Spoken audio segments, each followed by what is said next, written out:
Hello every one, ഏവർക്കും വിൻസ്പയറിൻ്റെ ഒരു online സെഷനിലേക്ക് സ്വാഗതം. ഇന്നൊരു റിക്രൂട്ട്മെൻറ്റ് നോട്ടിഫിക്കേഷനുമായിട്ടാണ് ഞാൻ വന്നിട്ടുള്ളത്.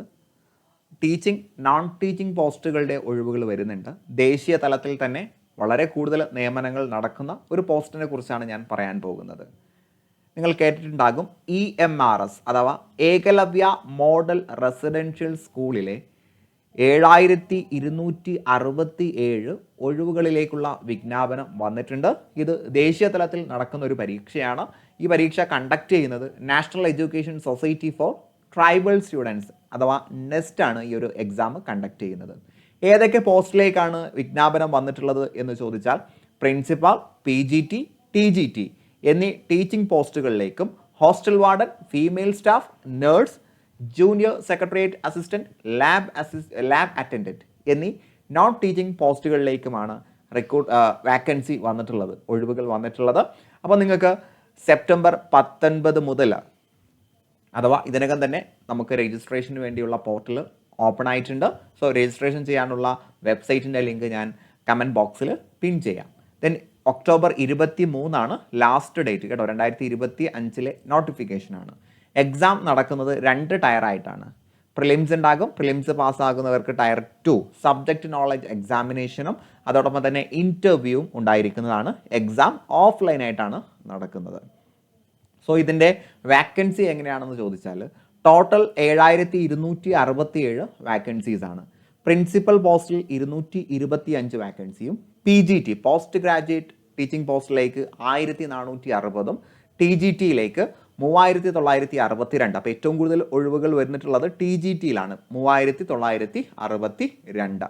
ഫീമെയിൽ സ്റ്റാഫ് നേഴ്സിൽ 550, ഹോസ്റ്റൽ വാർഡിൽ 635, അക്കൗണ്ടന്റ് പോസ്റ്റിലേക്ക് 61, സെക്രട്ടേറിയറ്റ് അസിസ്റ്റന്റ് പോസ്റ്റിലേക്ക് 228, ലാബ് അറ്റൻഡന്റ് പോസ്റ്റിലേക്ക് 146 ഒഴിവുകളുമാണ് വന്നിട്ടുള്ളത്.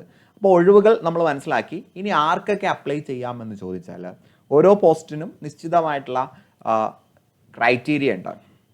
പ്രിൻസിപ്പൽ പോസ്റ്റിൽ നിങ്ങൾ അപ്ലൈ ചെയ്യണമെങ്കിൽ 50 വയസ്സിൽ താഴെ ആയിരിക്കണം നിങ്ങളുടെ പ്രായം. മാത്രമല്ല, master degrees from A recognised institution, നിങ്ങൾക്ക് PG ഉണ്ടായിരിക്കണം. PGയിൽ ഏറ്റവും കുറവ് 50% മാർക്ക് കിട്ടണം. അതിനോടൊപ്പം B.Edലും 50% മാർക്കോടുകൂടി പാസ്സായിരിക്കണം. ഇനി നിങ്ങൾക്ക് B.Ed ഇല്ല എങ്കിൽ 3 വർഷത്തെ B.Ed അല്ല, നിങ്ങൾക്ക് എന്തില്ല, PG അല്ല, 3 വർഷത്തെ B.Edഉം M.Edഉം ആണ് ഉള്ളെങ്കിൽ അത് മതി. PG ഇല്ലാത്ത ആളുകൾക്ക് B.Edഉം 3 വർഷത്തെ B.Edഉം M.Edഉം. അതുമല്ല എങ്കിൽ 4 വർഷത്തെ ഇൻറ്റിഗ്രേറ്റഡ് ഡിഗ്രി 50% മാർക്കോടുകൂടി പാസ്സാകണം. അതിനകത്ത് B.Edഉം ഇൻക്ലൂഡഡ് ആയിരിക്കണം. നമുക്കിത് നോക്കേണ്ട ആവശ്യമില്ല. ഈ ആദ്യത്തെ ക്രൈറ്റീരിയ ആയിരിക്കും നമുക്ക് അധികം ആളുകൾക്കും ഉണ്ടാകുന്നത്. ഓക്കെ അല്ലേ? ഇനി PGTയുടെ പ്രായപരിധി 40 വയസ്സാണ്. അതിൽ നിങ്ങൾക്ക് വേണ്ട യോഗ്യത PG 50% മാർക്കോടുകൂടി പാസ്സാകണം. അതിനകത്ത് B.Ed കോമ്പണൻ്റ് ഉണ്ടായിരിക്കണം. അല്ലെങ്കിൽ പോസ്റ്റ് ഗ്രാജുവേഷൻ ഡിഗ്രിയും B.Edഉം ഉണ്ടായിരിക്കണം. അതല്ലെങ്കിൽ B.Ed M.Ed എന്ന് പറയുന്ന കോമ്പിനേഷൻ പറയുന്നുണ്ട്. അതിലേക്ക് നമ്മൾ പോകേണ്ട ആവശ്യമില്ല. ഇനി TGT ആണെങ്കിൽ നിങ്ങൾക്ക് റിലവൻറ്റ് സബ്ജക്റ്റിൽ ഡിഗ്രി മതിയാകും എന്നുള്ളത് ഒരു പ്ലസ് പോയിന്റ് ആയിട്ട് അവിടെ വരുന്നുണ്ട്. ഈ നോൺ ടീച്ചിങ് സ്റ്റാഫിലേക്ക് വരുന്ന സമയത്ത് ഇവിടെ പ്രായപരിധി 40 വയസ്സാണ് PGTക്ക്. TGTക്ക് പ്രായപരിധി 35 വയസ്സാണ്. ഫീമെയിൽ സ്റ്റാഫ് നേഴ്സിനും പ്രായപരിധി 35 വയസ്സാണ്. അവിടെ നിങ്ങൾക്ക് BSc നേഴ്സിംഗ് ഉണ്ടായിരിക്കണം. റെഗുലർ കോഴ്സായിട്ടായിരിക്കണം ചെയ്തിട്ടുള്ളത്. ഇനി GNM, RN അല്ലെങ്കിൽ RM ഉള്ള ആളുകൾക്കും എന്ത് ചെയ്യാം, അപ്ലൈ ചെയ്യാവുന്നതാണ്. അവർക്ക് 2.5 വർഷത്തെ എക്സ്പീരിയൻസ് കൂടി വേണം കേട്ടോ. മിനിമം 50 ബെഡുള്ള ഹോസ്പിറ്റലിൽ 2.5 വർഷത്തെ എക്സ്പീരിയൻസ് കൂടി ഫീമെയിൽ സ്റ്റാഫ് നേഴ്സുകൾക്ക് വേണം. ഇനി ഹോസ്റ്റൽ വാർഡൻ ആകാനുള്ള പ്രായപരിധി 35. അവർക്ക് വേണ്ട യോഗ്യത 4 വർഷത്തെ ഇൻറ്റിഗ്രേറ്റഡ് ഡിഗ്രി അല്ലെങ്കിൽ ഒരു ബാച്ചിലേഴ്സ് ഡിഗ്രി. ഇനി അക്കൗണ്ടൻറ്റിനോ 30 വയസ്സാണ് പ്രായപരിധി. BCom ഉള്ള ആളുകൾക്ക് അപേക്ഷിക്കാം. ഇതെല്ലാം സർക്കാർ അംഗീകൃത അഥവാ UGC അംഗീകൃത സർവകലാശാലകളിൽ നിന്ന് തന്നെ ആയിരിക്കണം. ഇനി സെക്രട്ടേറിയറ്റ് അസിസ്റ്റൻറ്റിൻ്റെ പ്രായപരിധി 30.